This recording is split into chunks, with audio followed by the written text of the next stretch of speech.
Скажите, пожалуйста, когда последний раз виделись с Николаем Викторовичем до ареста? Какие тогда были эмоции, ощущения, идеи, настроения вот при той встрече? Вообще в тот период вашего знакомства и вашего общения. Кем он был для вас тогда? Не только для вас, но и для белорусского общества в тот момент.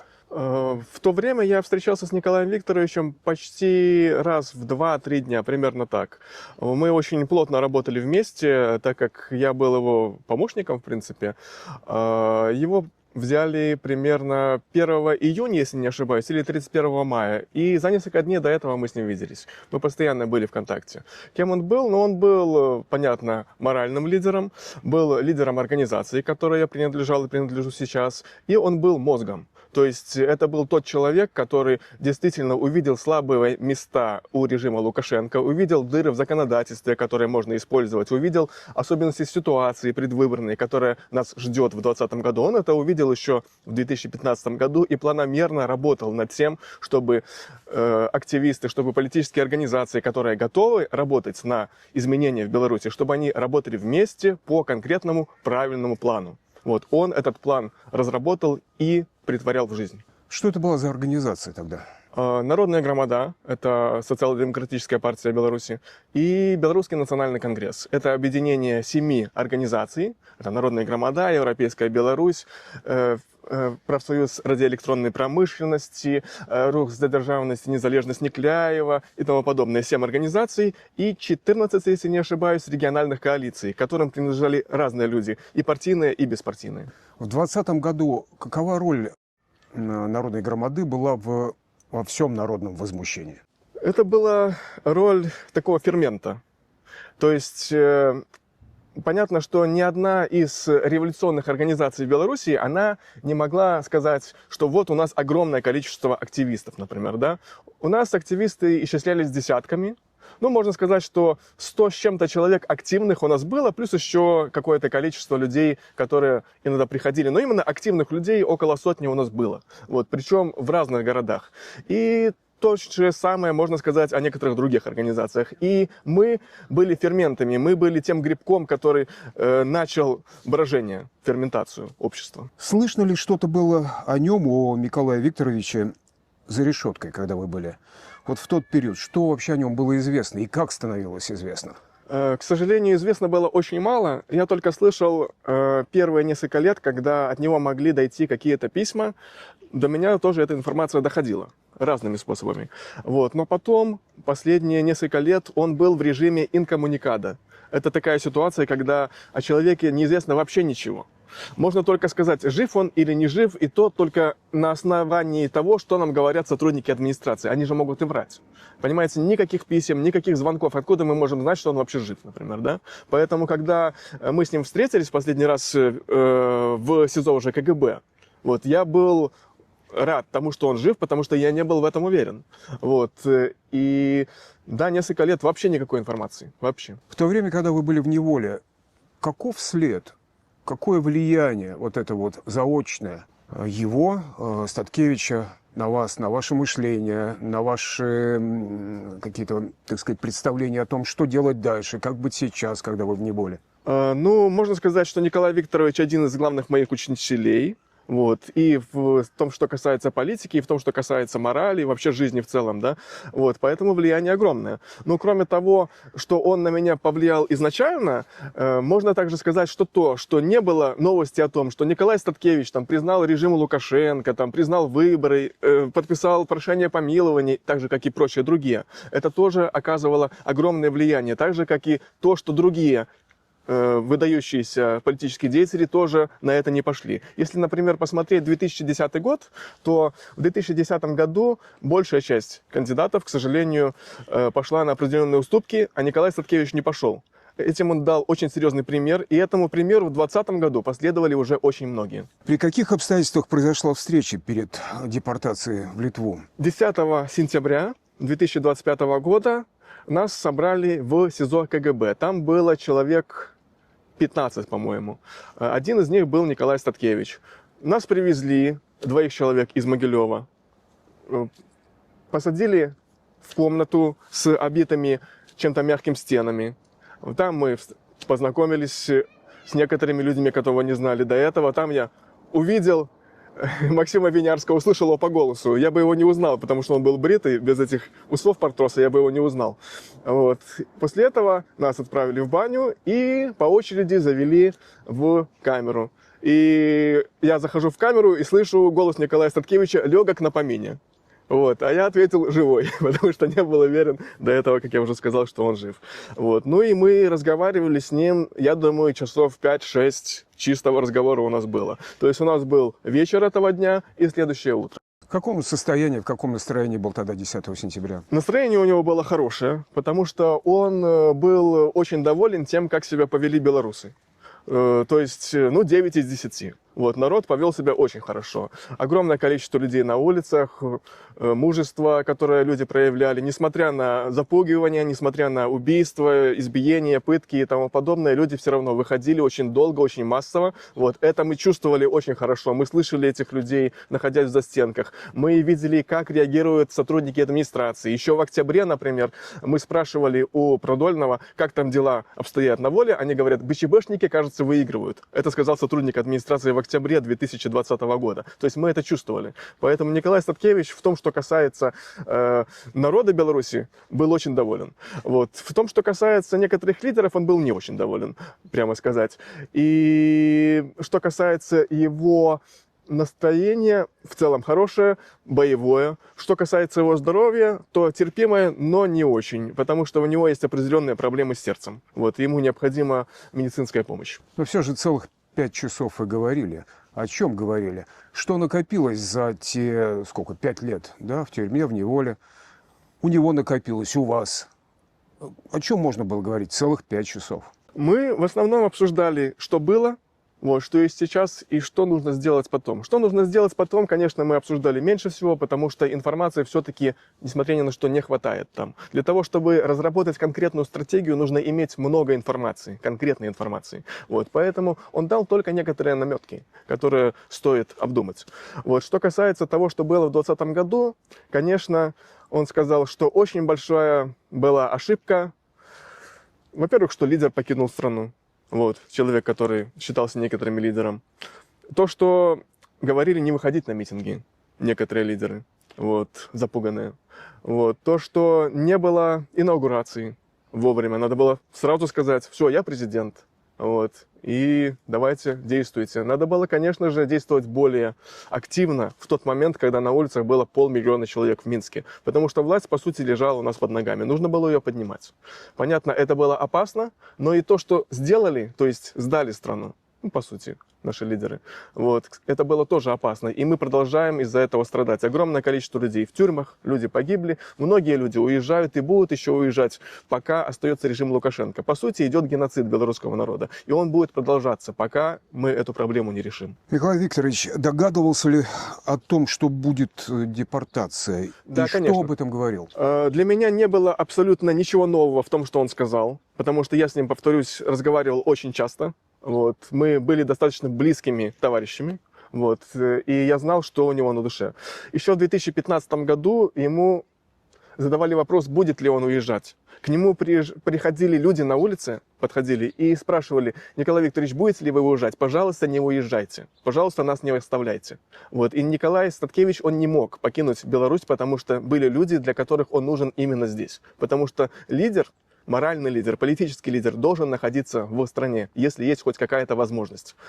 Поэтому для меня не было ничего удивительного в том, что Николай сразу спросил, буду ли я уезжать, и сказал сразу же, что сам уезжать не будет. Ожидал ли он, догадывался ли он, что такая депортация может случиться? Мы все понимали, что очень большая вероятность этого. Была, конечно, вероятность того, что нас везут на беседу, может быть, с Лукашенко, может быть, с кем-то еще, может быть, с какими-то американскими представителями, но процентов так 90 мы думали, что мы, скорее всего, едем и, скорее всего, в Литву. Ничего удивительного для нас не было, потому что уже вывезли Тихановского, вывезли других. Понятно было, что Лукашенко вряд ли нас отпустит здесь, потому что, что значит отпустить, например, Статкевича? Что значит отпустить Афнагеля? Это значит, что через какое-то время будут как минимум одиночные пикеты. Как минимум. Значит, что? Значит, пространство свободы в Беларуси расширится.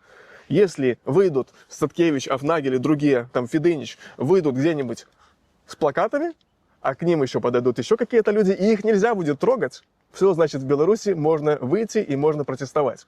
Ну, Лукашенко на это пойти не мог. Поэтому нас или обратно в тюрьму, или за границу. Через 5 часов пребывания в камере, что дальше случилось? Что произошло? Ну, потом был отбой, а потом был подъем.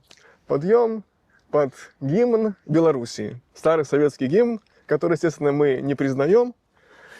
Сотрудник администрации сказал, чтобы мы стали на линию и слушали гимн. Ну, естественно, мы этого не сделали. Николай Статкевич продолжал лежать. Ему было не очень хорошо тогда с сердцем. Вот. Открывается так называемая кормушка. И человек в черном, они все были в масках, сотрудник КГБ, начал нам доказывать, что мы должны стоять на линии. Через каждое слово был мат. Вы на, почему на, не стоите на линии на и тому подобное. После чего Павел Виноградов подошел к кормушке и точно так же ответил: скажите на, я на, не понимаю на, как я на, могу на, стоять на линии на. Вот. Они очень обиделись и лишили нас завтрака. Вот. После чего через примерно час мы покинули это учреждение, сели в автобус и поехали. В автобусе как проходило время? Вы общались или ждали чего-то неизвестного еще? Сотрудники, конечно, требовали, чтобы мы не разговаривали, но мы, тем не менее, разговаривали. Было несколько угроз, там, типа, я тебе очки по разным карманам рассую, ну и тому подобное. Но мы все понимали, что это уже конец. Раз уж мы едем оттуда и выехали из Минска, значит, все, мы едем в Литву. Других вариантов нету. Вот. И им было очень обидно то, что мы не воспринимаем уже всерьез их указания. Это, знаете, как Николай Статкевич говорил, когда собаки сначала скажут «фас», а потом скажут «фу». И у собаки в глазах вот такой туман, синий экран. Вот то же самое было у них в глазах, потому что они не знали, что делать. Вроде как они должны фас сделать, а вроде как и нельзя. Вот, было им очень обидно. Мы приехали к литовской границе, и в этот момент Николай Статкевич выходит из автобуса. Я сам этот момент не видел, потому что сидел в конце. Вот, он выходит из автобуса, и я видел только, как он проходил мимо. Вот, у него эта улыбка такая боевая, которая у него часто бывает именно в момент совершения некого политического серьезного действия, когда он каким-то образом меняет повестку, навязывает свою повестку, ломает какие-то схемы. Вот в этот момент чувствуется вот этот боевой настрой офицерский. Вот это было у него, когда он проходил мимо. Вместе с ним или после него выпустили всех остальных, но в направлении Литвы? Да, нас подвезли еще немножечко к самой литовской границе. И там мы увидели сотрудников, судя по всему, ЦРУ. Вот. Мы сразу увидели, как они отличаются от КГБшников. КГБшники все такие серьезные, вроде как в черных масках, но хиленькие. Вот. А ЦРУшники обычно такие интеллигентные люди, ну, единственное, черные очки, ну, как в фильмах. Вот и все. И сразу было понятно, вот эти вот ЦРУшники, а так, не серьезные ребята, а вот это КГБ, да, серьезные. Такое вот, конечно, забавное ощущение, насколько эти люди, которых понабирали из деревень в это КГБ, совершенно какие-то хиленькие. Вот, и один мне сказал, что он один раз ударил в живот такого КГБшника и почувствовал, как будто в сало кулак вошел. Вот. Они хиленькие, но они чувствуют, они думают, что они какие-то очень серьезные ребята. А на самом деле все немножко наоборот. Что говорили и как реагировали другие присутствующие, и вот те, кого депортировали, и эти сотрудники, так называемые, кто сопровождал, когда Николай Викторович пошел обратно в Беларусь? Они были в шоке. Как ни странно, они этого не ожидали. Вот. Это удивительно, потому что они должны были ожидать, но не ожидали. То есть Николай их просто переиграл, как шахматист. Ваши ощущения в тот момент? Особых ощущений не было, потому что я этого уже все в голове проиграл много раз. Я знал, что так будет. Я только думал, получится ли у него, или же они смогут его остановить. И что тогда делать? Участвовать в этом? Потому что нас все равно вывезут. Вот. Мы можем попробовать все-таки хотя бы постараться сделать так, чтобы он не покинул страну.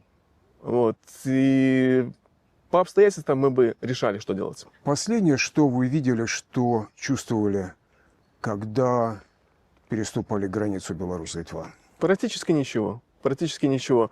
Некоторые заплакали, когда вошел американец и сказал «You are free now». передал привет от Трампа, я ничего не чувствовал. Единственное, что обычно, когда покидаешь Беларусь и оказываешься, ну, например, в Литве там, или в Грузии, у тебя как будто с плеч несколько атмосфер слетает. Тебе становится намного легче, потому что это давление постоянное, оно немножко уходит. Вот. Но для меня это уже не в первый раз было, и ситуация сейчас немножко все-таки отличалась от тех моих прошлых выездов из Беларуси, поэтому я не чувствовал практически ничего. Вот сейчас кто, Николай Викторович Статкевич, лично для вас? Николай Статкевич – это моральный лидер белорусской оппозиции или белорусских демократических сил. Лично это для единственный. вас? Для меня тоже. Потому что прежде всего Николай Статкевич – это политик. Это прежде всего человек, который жертвует жизнью ради того, чтобы Беларусь была свободной. Все остальное тоже второстепенно. Человеческий, чем он дорог, важен? Это очень умный человек, очень мужественный, очень собранный. И человек, который очень любит жизнь, очень веселый. Вот. Человек с замечательным чувством юмора.